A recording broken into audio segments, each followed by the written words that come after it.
Okay, so this is the problem that we're looking at. We've got a dipole. The charges have magnitude q, and the distance between the charges is d. The dipole is aligned along the x-axis, and its center is at the origin. We want to find the electric field at a point on the y-axis at a distance y. So let's see how we can do this. So I've already drawn this over here. You can see the dipole. The positive charge is on the left, the negative charge is on the right, and we want to find the electric field at point P. Essentially, all that we really need to do is find the electric field due to the plus Q and the electric field due to the minus Q, and then vector add those two electric fields at P to get the net electric field. All right, so let's start by calculating the electric field that the plus Q charge makes at point P.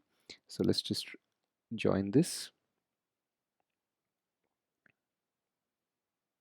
and call this distance R. And let's also name this angle as theta. Okay, both of these will be theta. All right. Now, what is the electric field that the plus Q charge makes at P? So since it's a positive charge, it will make an electric field that points away from it. So the electric field of the plus Q charge at P will be in this direction. And let's call that E plus, the vector E plus. All right. And what about the minus Q charge? That will make an electric field that points towards itself, and its direction will be in this direction. And let's call that E minus. Okay. So essentially all we have to do is figure out what E plus and E minus are and then vector add them to get the net electric field. That's really all that we need to do. So E plus will have a magnitude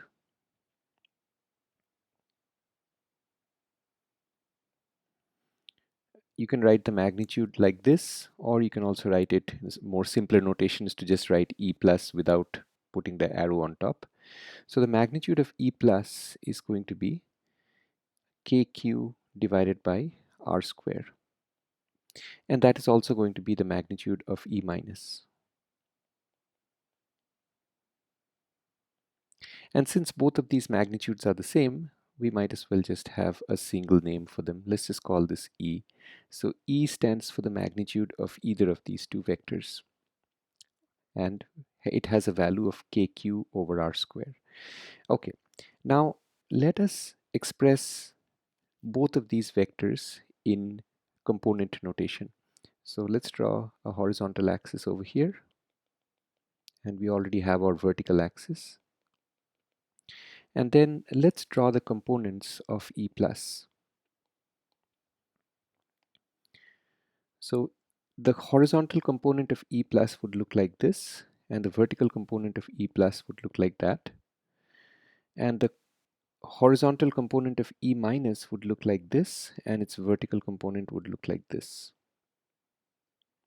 All right. So, and of course, this angle is going to be theta. This angle will be theta. Okay, so now we can write down both E plus and E minus in terms of components. So let's start with E plus. E plus is going to be I hat, and here you have to use SOHCAHTOA to find its horizontal component. So clearly it's going to be the magnitude multiplied by sine theta. That is going to be the horizontal component, and the vertical component is going to be cosine theta. So that is the vector E plus. And the vector E minus would be I hat E sine theta again, and then minus j hat E cosine theta. So E minus has its vertical component pointing downwards.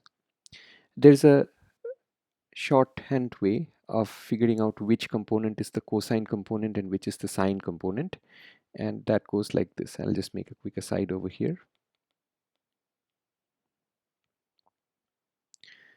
Suppose you have a vector which is vector A, and it's making an angle theta like this with some axis.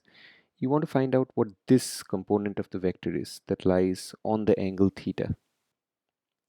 So the component that lies on the angle is going to be always the cosine component. So the one that lies on the angle is always going to be your cosine component, and the one that does not lie on the angle that you're working with is going to be your sine component. This just follows from SOHCAHTOA, but it's a quick way of figuring out which component is which.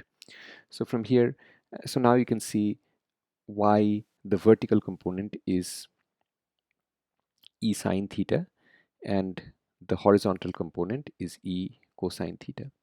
All right, so now that we have the vectors written in component notation, it's very easy to add them up.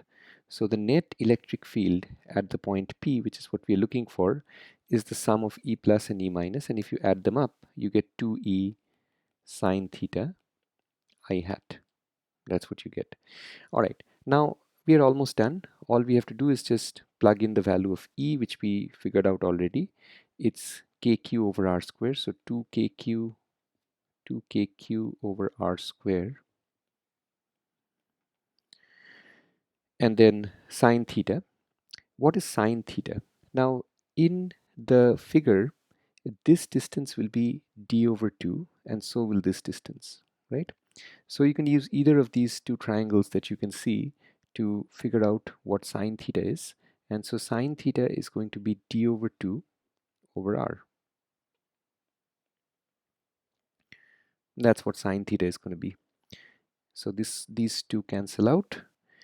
Last thing that we need to do is just get rid of r. So from Pythagoras' theorem, so let me just write this. So what we have so far is kqd over r cubed. Now from Pythagoras' theorem, we can see that r is the square root of y square plus d square over 4, square root of that. That's what r is from Pythagoras' theorem. And so we can just use that to get rid of r and get the final answer. And there's an I hat for all of these. So the final answer would be E is equal to kqd r cubed. So that's going to be y square plus d square over 4 to the power of 3 halves I hat, and that's the final answer.